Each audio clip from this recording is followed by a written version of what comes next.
L'histoire a commencé il y a 12 ans.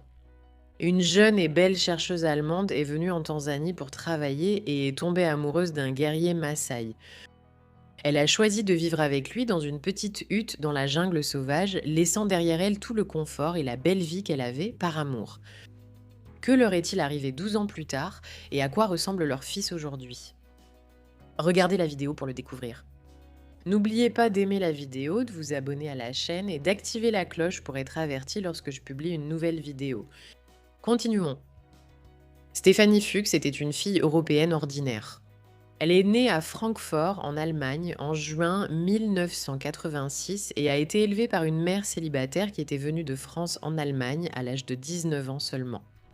D'ailleurs, elle a aussi quitté la maison à l'âge de 19 ans seulement. Elle a voyagé en Australie puis est allée en Angleterre pour étudier la biologie et la conservation à l'université Bath Spa. Pendant cette période, elle a passé 2 mois au Zimbabwe pour faire des recherches pour son mémoire. C'est à ce moment-là qu'elle est tombée amoureuse de l'Afrique et s'est promis qu'elle y reviendrait bientôt. Stéphanie adorait voyager et découvrir de nouvelles cultures. Elle aurait pu se marier en Allemagne et être heureuse. Cependant, une telle vie lui paraissait tellement ennuyeuse. Elle rêvait de voyages et d'aventures. Après son diplôme, elle est partie en Tanzanie comme bénévole pour un groupe de protection de la nature basé à Londres. Elle a vécu dans un petit village sur l'île de Mafi, au sud de Zanzibar. C'est là qu'elle a rencontré son futur mari. Pendant qu'elle travaillait, elle a remarqué un groupe de grands et beaux pasteurs qui suivaient l'ancienne tradition de guider le bétail à travers la savane africaine. Son futur mari, Sokoine, se distinguait par ses vêtements rouges et ses magnifiques bijoux faits main. À ce moment-là, je n'ai vu que lui. Il était plus grand que les autres et avait les plus beaux yeux, dit-elle. Dès lors, elle n'a cessé de penser à lui et est rapidement tombée amoureuse. Cela pouvait sembler un peu fou, étant donné qu'ils venaient de mondes totalement différents, mais Stéphanie s'en fichait. Elle est tombée tellement amoureuse qu'elle était prête à abandonner toute sa vie passée. Stéphanie vivait déjà en Tanzanie depuis 1 an et avait appris le swahili, la langue nationale de la Tanzanie. Elle lui a parlé et avoué ses sentiments. L'homme africain ne put résister à la belle étrangère et ils passèrent la nuit ensemble. Cependant, il n'aurait jamais imaginé que cette fille deviendrait sa femme. Une semaine plus tard, ils décidèrent donc d'être ensemble, puis quelques mois après de se marier et de s'installer dans la maison familiale dans la steppe Maasai. Stéphanie a dû abandonner tous les avantages de la civilisation. Sa famille n'était pas très enthousiaste au début à propos de la relation et avait quelques inquiétudes. Cependant, lorsqu'ils l'ont rencontrée, leur opinion a changé. Avec son mari, elle vivait dans une petite hutte faite de bouse. Il n'y avait ni égout, ni eau courante, ni électricité. Elle devait aller aux toilettes dans la jungle sauvage loin du village et se laver avec un seau. La nourriture et les médicaments étaient rares. Au début, elle se sentait seule et isolée parce qu'ils parlaient la langue tribale. Il était difficile de passer du temps en tête-à-tête avec son compagnon car il était toujours avec les autres guerriers. Les frères de Sokoine étaient souvent présents, parfois même ils dormaient dans le même espace que Stéphanie et Sokoine. Ces différences culturelles ont causé des problèmes dans la relation, menant à des disputes. Le couple a compris que pour rester ensemble, ils devaient s'adapter au mode de vie de l'autre. Un autre défi était l'environnement physique difficile. Stéphanie est tombée malade à plusieurs reprises, souffrant d'infections aux jambes, du paludisme et d'amibiase. Il n'est pas étonnant qu'après 1 an, Stéphanie en ait eu assez et ait voulu retourner en Allemagne. L'adaptation ne concernait pas seulement les défis physiques, mais impliquait aussi des tensions psychologiques et émotionnelles. Cependant, l'amour était la chose la plus importante pour elle. Stéphanie était prête à endurer toutes les difficultés pour l'homme qu'elle aimait. Donc Sokoine était merveilleux. Il la guidait, l'encourageait et l'aidait, mettant parfois de côté ses traditions pour son bonheur.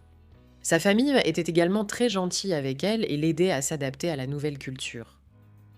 Ils étaient tellement accueillants et tolérants envers moi, ils m'ont mis des bijoux Maasai et m'ont habillée avec leurs vêtements. Ils se sont assurés de me fournir tout le confort de base qu'ils pouvaient m'offrir, veillant sur moi comme on veille sur un petit enfant, a-t-elle dit. En 2016, Stéphanie a donné naissance à son fils, Yannick, ce qui a rapporté beaucoup de bonheur à toute la famille. Elle partage souvent ses photos sur Instagram et il semble former une famille heureuse. Il ne parle pas allemand. Il ne parle que le ma, la langue de son père. Stéphanie a expliqué: Je ne lui ai pas appris ma langue maternelle, l'allemand, parce que ça ne me semblait pas naturel. J'ai quitté l'Allemagne il y a 17 ans sans jamais revenir sur ma décision. Je trouvais irrespectueux envers la famille qui m'a aidé à l'élever pendant ses premiers mois de parler à mon fils dans une langue qu'il ne comprenait pas. Donc Sokoin participe activement à l'éducation de son fils, tout comme s'il était un homme occidental.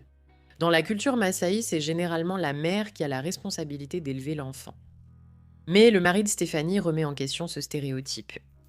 Ce n'est pas la seule tradition qu'il brise pour sa femme. Sokoin a aussi dit à Stéphanie qu'il n'épouserait jamais une autre femme et ne pratiquerait pas la polygamie, ce qui est courant chez les hommes Tad massaïs. Il est complètement amoureux de sa femme et de la famille de 3 personnes qu'ils ont construites ensemble. Aujourd'hui, Stéphanie et Sokoin sont mariés depuis 11 ans et leur fils a presque 7 ans. Bien qu'elle admette que son mariage n'est pas parfait et que sa vie n'est pas un conte de fées, elle est très heureuse de vivre en Afrique de l'Est. Je suis plus heureuse que je ne l'ai jamais été et j'en suis venue à aimer profondément cette belle tribu, a-t-elle déclaré. En 2020, elle a lancé un projet dirigé par des femmes massaï qui fabriquent donc des serviettes hygiéniques réutilisables. Elle a levé des fonds pour des machines à coudre et des formations via une autre campagne de financement participatif. Ce projet a été bénéfique pour aider les femmes massaï à gagner en confiance et à devenir plus autonomes. Elle a également créé un site web de tourisme culturel où elle sensibilise les visiteurs à la culture massaï et leur offre la possibilité de participer aux activités quotidiennes du peuple massaï. Elle organise des séjours de plusieurs jours pour une expérience culturelle enrichie. Stéphanie a également écrit un livre intitulé Isipada, My Place is with the Maasai, où elle a partagé sa vie au sein de la tribu. Le livre a connu un grand succès et est devenu best-seller dans de nombreux pays. Stéphanie et Sokoin sont toujours ensemble et leur amour est aussi fort qu'il y a 12 ans. Stéphanie, la jeune chercheuse allemande qui a suivi son cœur jusqu'en Tanzanie, n'a pas seulement trouvé l'amour. Elle a construit une vie spéciale et magnifique avec Sokoin et leur fils Yannick. Leur histoire est un bel exemple de la façon dont l'amour peut surmonter les différences, défier les traditions et rassembler 2 personnes issues de milieux très différents pour créer quelque chose de vraiment extraordinaire. Croyez-vous en l'amour entre des personnes de cultures différentes? Et voilà, si vous avez apprécié la vidéo et que vous en voulez d'autres du même genre, n'oubliez pas de laisser un pouce bleu ci-dessous pour montrer votre appréciation. Et si ce n'est pas déjà fait, vous devriez vraiment vous abonner. Abonnez-vous à ma chaîne et activez la cloche pour être averti à chaque fois que je publie une nouvelle vidéo chaque semaine. On se retrouve dans la prochaine vidéo.